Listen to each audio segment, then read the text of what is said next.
শেহতীয়াকৈ আন এক প্ৰক্ৰিয়া চলিল যে কংগ্ৰেছত যোগদান কৰিল আমছুৰ প্ৰাক্তন সভাপতি ৰেজাউল কৰিম চৰকাৰ আৰু তেওঁলোক কৈয়ে দিলে যিখিনি কৈছেতো ইতিমধ্যে বিতৰ্ক হৈছে যে শিৱসাগৰ গুৱাহাটীত ধুবুৰী বনাব লাগিব।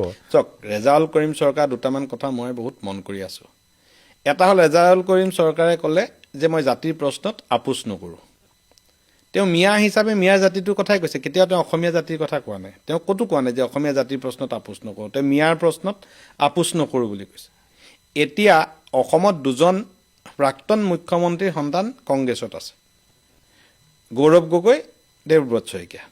বিৰোধী দলপতি এগৰাকী আৰু অসম বিধানসভাত আৰু লোকসভাত এজন কংগ্ৰেছৰ সভাপতি।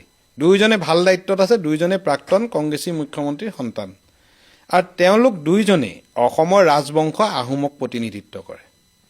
এতিয়া গৌৰৱ গগৈ, দেৱব্ৰত শইকীয়াই কওক, তেওঁলোকৰ ৰেজাউল কৰিমে যেনেকৈ চেলেঞ্জ কৰিছে যে মই জাতিৰ ক্ষেত্ৰত আপোচ নকৰোঁ, তেওঁলোকে গৌৰৱ গগৈ, দেৱব্ৰত শইকীয়াই জাতিৰ ক্ষেত্ৰত আপোচ নকৰোঁ বুলি খোলাকৈ কওক। তেওঁলোকে কওক যে মিয়া তেওঁলোকৰ জাতি নহয়, তেওঁলোকৰ আহোম বা অসমীয়া তেওঁলোকৰ জাতি, তেওঁলোকে কওক, সাহস আছে। তাকে নকৰি তেওঁলোকে ৰেজাউল কৰিমৰ ভৰিত ধৰিবলৈ আৰু বেছি দিন নাই, চাব 2-4 দিনৰ পাছত ৰেজাউল কৰিমৰ ভৰিত ধৰিব। মই আপোনাক কৈ থৈছোঁ, ৰেজাউল কৰিমে হয় ৰাজনৈতিক দল গঠন কৰি কংগ্ৰেছৰ লগত এলায়েন্স কৰিব, নহয় আকৌ কংগ্ৰেছৰ লগত ভিতৰুৱা বুজা পৰা কৰি ইলেকশ্যন খেলিব। যদি দুটা ফেজত ইলেকশ্যন হয়, উজনি অসম হৈ যোৱাৰ লগে লগে নামনি অসমত ইলেকশ্যন যেতিয়া হ'ব ছেকেণ্ড ফেজত, তেতিয়া কংগ্ৰেছৰ ভাষণ বেলেগ হ'ব, উজনি অসমত তেওঁলোকৰ ভাষণ বেলেগ হ'ব।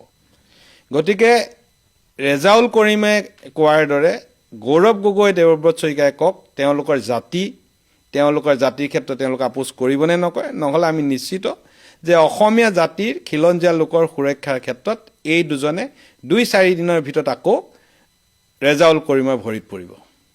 অখিল গগৈটো ইনডাইৰেক্টলি ৰেজাউল কৰিমৰ ছাপোৰ্টত কৈ আছে যে আজিও কোৱা শুনিছোঁ যে ৰেজাউল কৰিমক সুবিধা দিব লাগিছিলে, সুযোগ দিব লাগিছিলে। পাৰিলে অখিল গগৈ ৰেজাউল কৰিমৰ লগত মিলিজুলি কিবা এটা কৰিবলৈ চাইছে। অলপ মাইনৰিটি মানুহৰ দখল থকা বুলি ভবাৰ পাছত তেওঁ ভৰিত পৰাটো খাটাং, কাৰণ মিয়াৰ ভৰিত পৰা কংগ্ৰেছৰ চৰিত্ৰ।